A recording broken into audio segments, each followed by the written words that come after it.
אוקיי, זה איך לשכפל כל ספרייט שאתם רואים. כמו שאתם רואים, יש כאן את הגרין בגלקסי לבל 5. דבר ראשון, ללכת למקום של הכדורגל. פה על המפה, זה כל המפה, ללכת לפינה למטה לכדורגל. לקפוץ וללכת לכדורגל.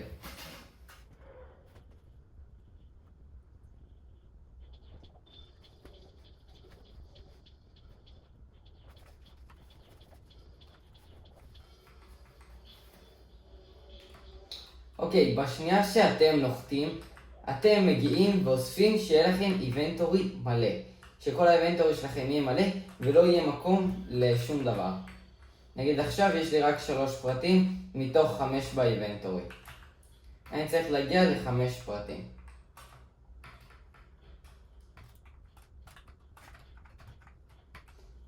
עכשיו, הנה, ומילאתי כמעט את כל האיבנטורי עכשיו. אני צריך רק שהוא יביא לי את הגרין ריפר. יאללה. הנה עכשיו הוא הביא לי את האיבנטורי. הוא צריך עכשיו, הדו שלי, לאסוף מלא נשקים אחרים, לשים לי מסביב. בזמן שאני מכניס גול ומשיג עוד אחד. כי צריך 2 ספרייטים לשכפול. עכשיו אני מזמין את זה ומכניס גול.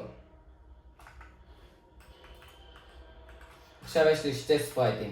אני צריך שהדו שלי ישים במקום הזה נשקים מסביב כדי שאני אוכל לשכפל עם הנשקים האלה. עכשיו, אני מעביר את הגרין ריפר שיהיה לי ביד, אוקיי? לא שיהיה על הגב, שיהיה ביד שלך, שתהיה מוכן לתפוס ולשכפל.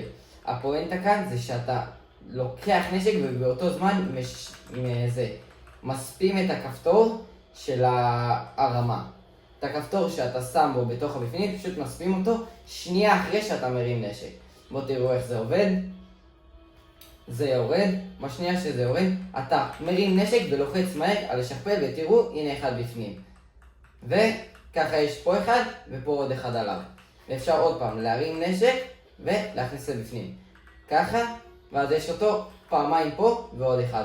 המקסימום שאפשר לעשות את זה, אם עושים את זה ממש כאילו מרימים וסיים, וכאילו כל פעם ככה, הכי הרבה שאפשר לעשות זה 5, אבל זה להשיג אותו 5 פעמים, והוא נשאר עליכם אחרי זה עוד במשחק על הגב.